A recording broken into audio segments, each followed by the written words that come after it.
apie prokurorus.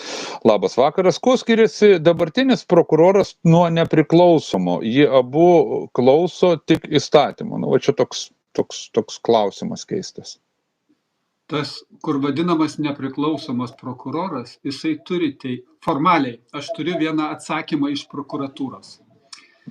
Nu, jie ten visišką nesąmonę atsirašė man, tai aš tada jau to prokuroro vyresniojo, tas, kuris pavaldus, tas žemesnysis prokuroras tam vyresniajam, nusiunčiau kažkokį užklausimą ir man labai mandagiai atrašė atgal, kad net ir vyresnis prokuroras neturi teisės kištis į žemesnio prokuroro darbą ir negali jo tikrinti, nurodinėti ir taip toliau, nebent jis kažką padarė labai netinkamai.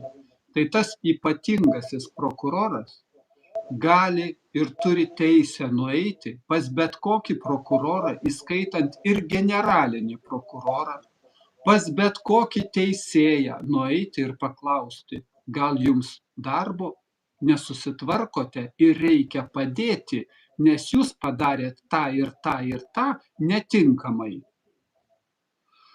Nes prokurorai visi yra nepriklausomi ir jų net apskūsti normaliai neįmanoma. Teismą tai dar įmanoma apskūsti, o prokurorą tai galima apskūsti aukštesniam prokurorui, kuris tada pasako irgi nesikišam. Tai jo įgaliojimai yra neabejotinai ir nediskutuotinai virš visos sistemos beveik pasidaro.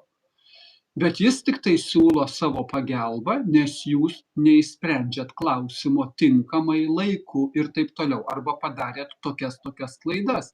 Ir parodykit man visus duomenis, viską parodykit. Nuo to ypatingojo prokuroro nėra jokių slaptų duomenų.